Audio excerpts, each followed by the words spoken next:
Alright guys, we left off, was at part 3. We added a reticle, some sound effects, some muzzle flash, and we had a little bug that we left off with, and what that was is this timer. Get rid of that timer, and I'll show you what happens. So if we're equipped, you can see this little reticle, right? You don't want that. You don't want that just always on. So the problem with that is you're going to hit this assault rifle equipped, and then it's only going to power on until you have your assault rifle equipped. Alright? So now, oh wait, let's see. It's not there no more. Alright? So that's that.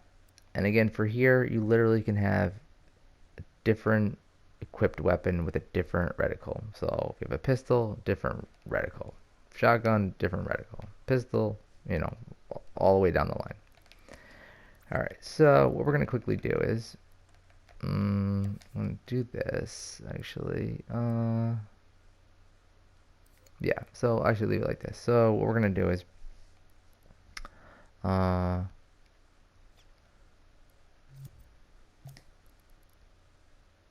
so I'm trying to think quickly. Alright, oh yeah, that's what I was going to say. I wanted to make sure to say this.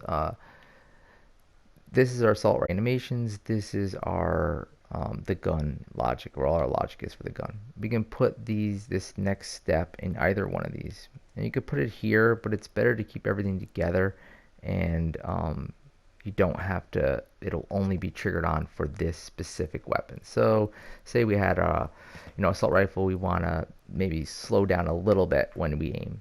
Say we have a, or not even slow down, but we want to be slower. Yes, you could be, slower when you have this weapon.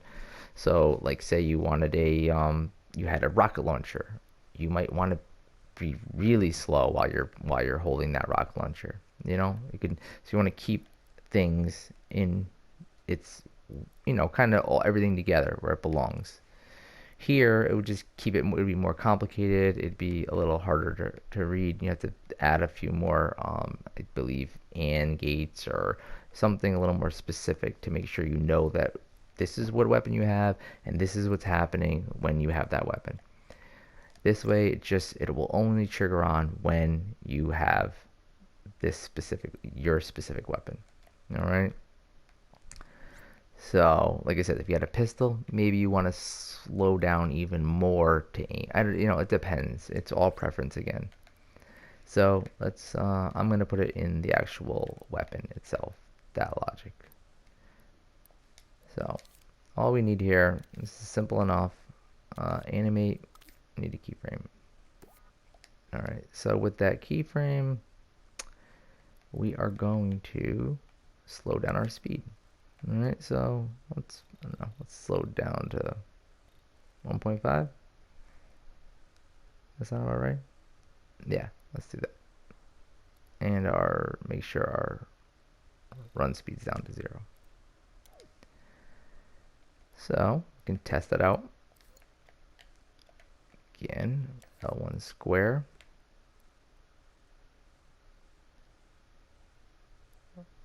What are we going to put it as? L2, right? Usually aim, yeah. Again, this won't be triggered unless you have an assault rifle.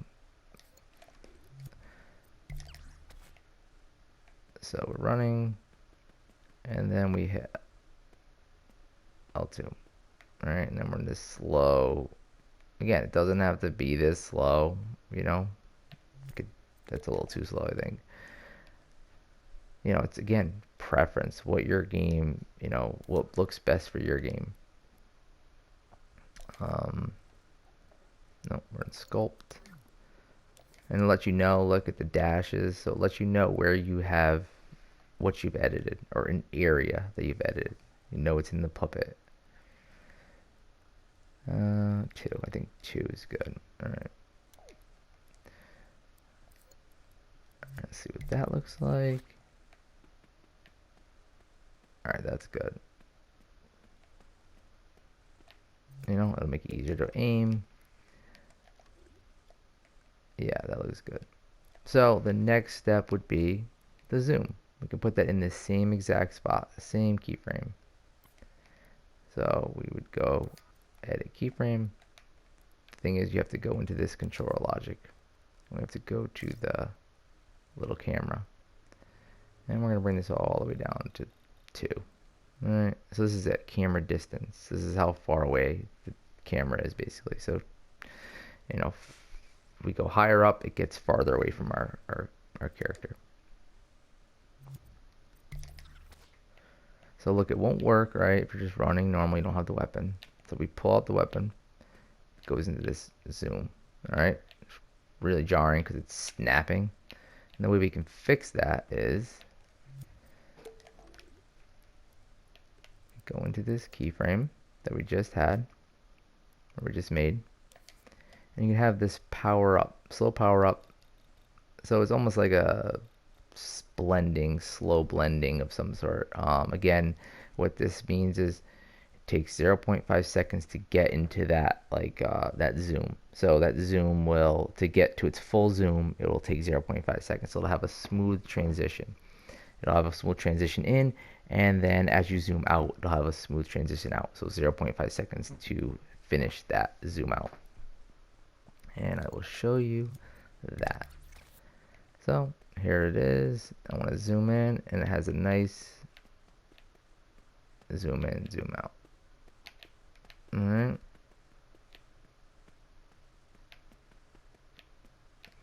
Yeah, that's good. And that's really it. The one last little tip is I would suggest really naming all of this stuff. You know, it's like this is our assault. This is our assault rifle. Assault rifle.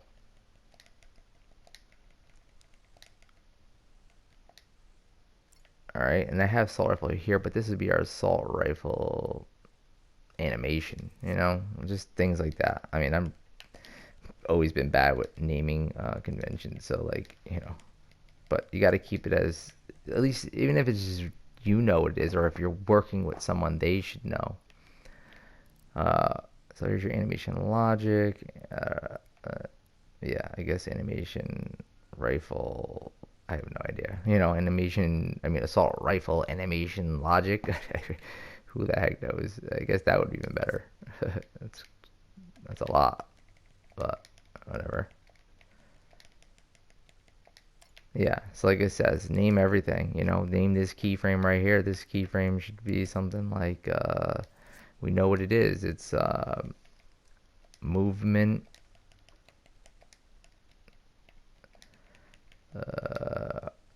Oh,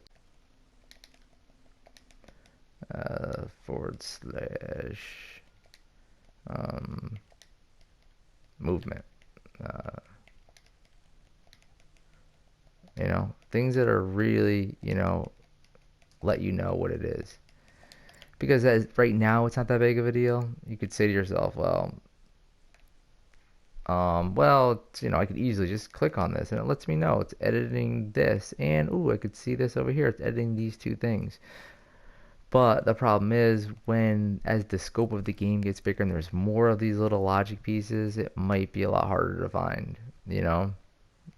So I think naming everything is a good practice. That's just my opinion, but I think it is. All right, so that's really it. That'll be it for this little mini third-person shooter tutorial using the default camera. Not sure if you guys would want to, you know, leave a comment if you'd like me to build a more. Again, I really would like some so let me know if you guys are really interested in actually building a more traditional custom third-person shooter with the camera rig, you know, a custom camera.